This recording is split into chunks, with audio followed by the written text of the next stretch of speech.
Hey guys. As you folks know, I was suspended on Twitter twice this month, both suspensions for a week. The first time I was suspended, it was for saying fag.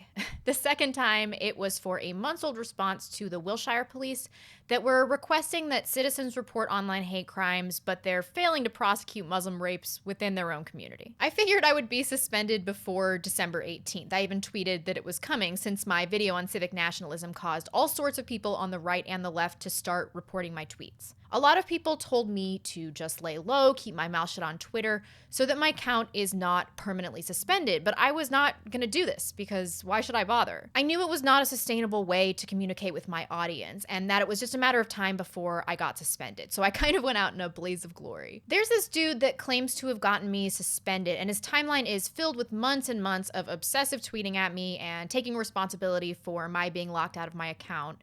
I did not realize this because I had muted him months ago, but it appears that he has been targeting me in this campaign to get me suspended on Twitter for several months now. He's gay, so he thinks that I want him to be exterminated for some reason or something stupid like that.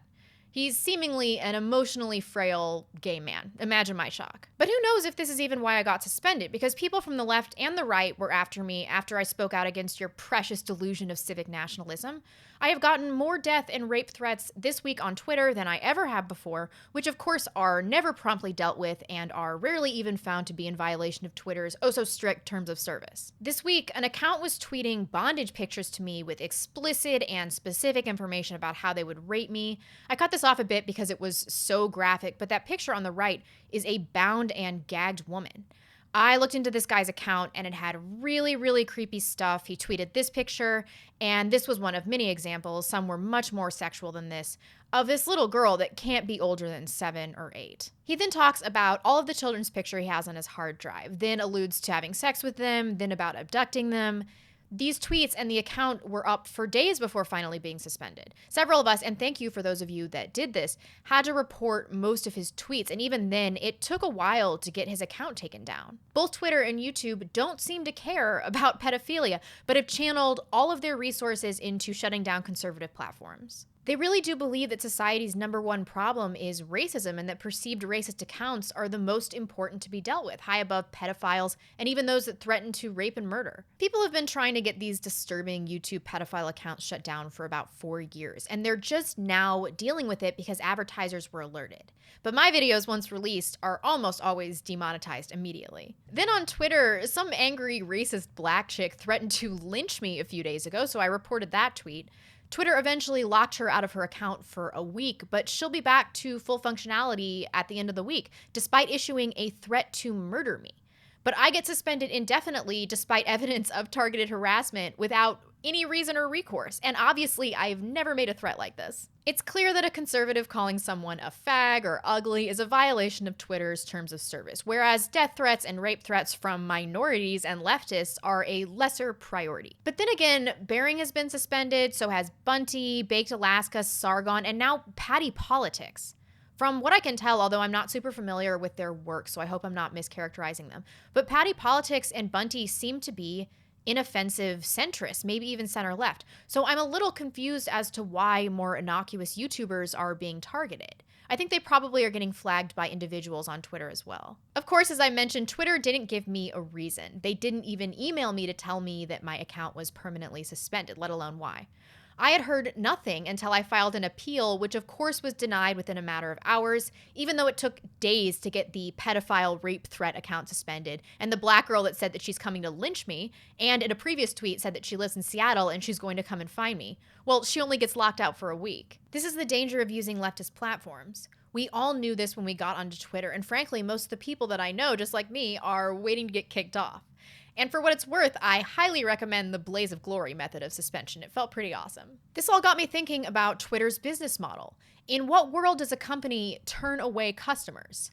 We have to take a long look at why on earth Twitter, and YouTube for that matter, would value their ideologies above their profit. That is the benefit of capitalism. People's motivations are somewhat transparent because they have a clear financial incentive. But tech companies, particularly ones with branches and ventures that don't make money, they're different. Twitter has never, not in a single year, turned a profit.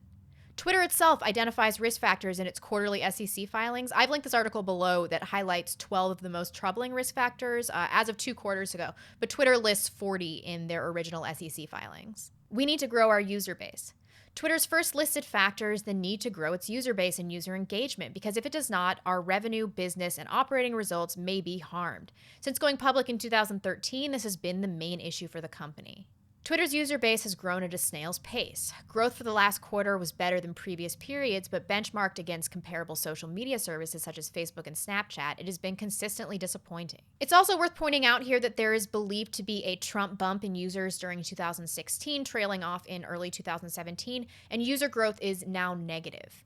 It stands to reason that this is a much bigger problem for them now than 2 quarters ago. And remember, they are self-reporting, so there's a massive incentive to minimize these risk factors. We need content. Key to any social network is the creation and sharing of content. You can't generate revenue without advertisements. You won't sell advertisements if users aren't staying on your service, and users won't stay on your service if there's no content for them. Twitter has also tried tackling the content problem by adding a selection of live streaming programming. Most recently, it announced a 24/7 partnership with Bloomberg, which is great if you're an investment junkie and pretty much irrelevant if you're not. More notably, Twitter this year failed to maintain its partnership with the NFL to broadcast Thursday night games, losing out to Amazon. Wow, failing to maintain a partnership with the NFL. I see a bright future for Jack. We need advertising revenue. As mentioned above, social networks need users to secure advertising, and Twitter's lack of users has finally had an impact on this front. Revenue from advertisers has declined year over year in each of Twitter's past 2 financial quarters. Twitter makes money other ways, but advertising is by far the most important of its revenue streams. If this decline continues, Twitter will be in grave trouble. That's why this quarter the company saw its first year-over-year decline in total revenue. Twitter earns over 85% of its revenue from advertising, so the authors of this article aren't joking when they say that loss of ad revenue will have a grave effect on their financial situation. I don't really know how they're making any money off of advertising, even enough to break even. Advertising largely does not work, and millennials and other demographics that are active online are particularly adept at ignoring ads. I sometimes see a very cleverly disguised ad instinctively disregarded, but could look at the ad for another minute and not figure out how it is that I know that it's actually an ad. We have developed a keen ability to just recognize and avoid them. The article notes some really important risk factors that I'm not going to go into in the interest of time. You can check out the article below if you're curious, but this last one is really telling. We might need more money and might not be able to get it. In late 2016, Twitter went into acquisition talks with Salesforce, Google, and the Walt Disney Company. All 3 companies ultimately decided against making a bid. The main reason was Twitter's rampant abuse and harassment. A lack of potential acquirers suggests Twitter will have a hard time raising or borrowing a large amount of capital if it's ever in dire need. I think this one is particularly hilarious because their issue is that they have to have money to offset their advertising losses that aren't being offset by a growing user base. So in order to avoid failure, they have to be acquired by a larger company. They have some time, but they're aware that they don't have a sustainable business model. They can't get acquired based on this perception that Twitter is filled with hateful racist trolls. So Twitter tightens its terms of service to be more appealing to potential parent companies, which turns off their user base and strangles their growth more, making them even more reliant on the prospect of acquisition to avoid complete failure.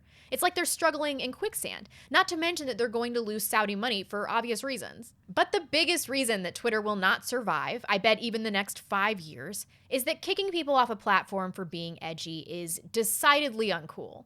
There's nothing on earth lamer to kids than being on a platform that's parent approved.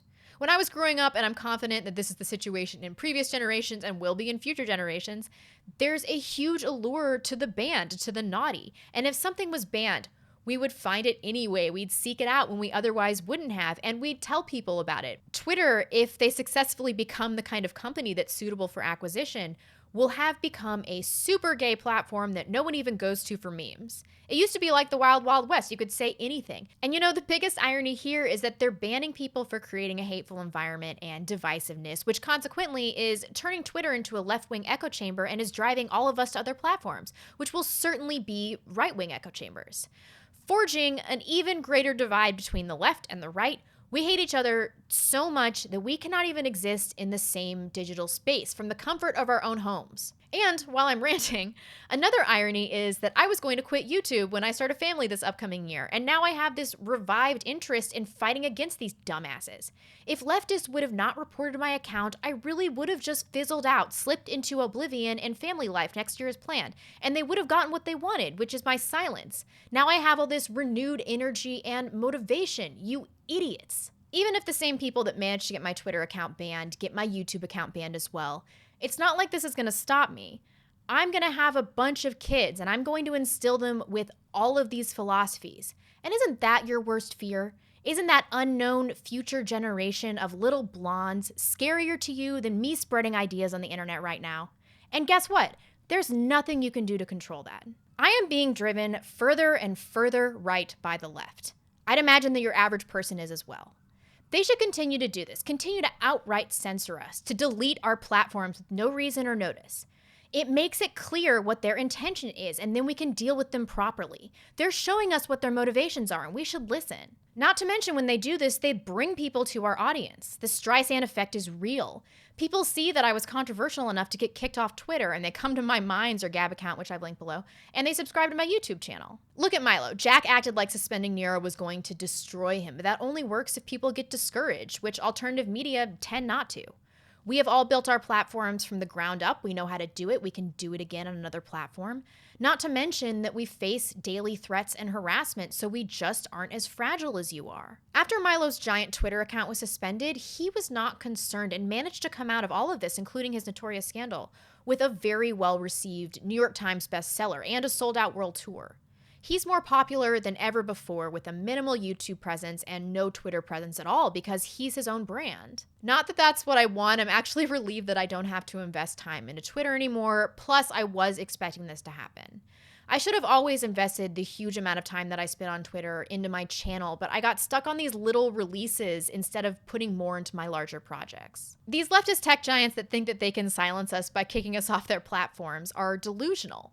Better things have come along already, and this isn't going to do anything but bolster the only online presence of mine that I really care about, which is my YouTube channel. Twitter's always been secondary. So this is a good opportunity to thank my subscribers for sticking around, for bringing people to my channel, and of course for donating to keep this project alive. People have been so generous the last few days, probably because of my Twitter suspension, and I really appreciate that. If you liked my Twitter account, which has always been edgier than my YouTube account, check me out on Minds and Gab, which are linked below. I'll take my rants over there, and they will be even rantier because I no longer have to worry about getting suspended. Thanks, you guys, and I'll see you tomorrow. I'm going to shove another video into November because I am the queen of procrastination. And now that I don't have Twitter, I have all this time to improve my channel. Thanks again, and I'll see you tomorrow. Bye.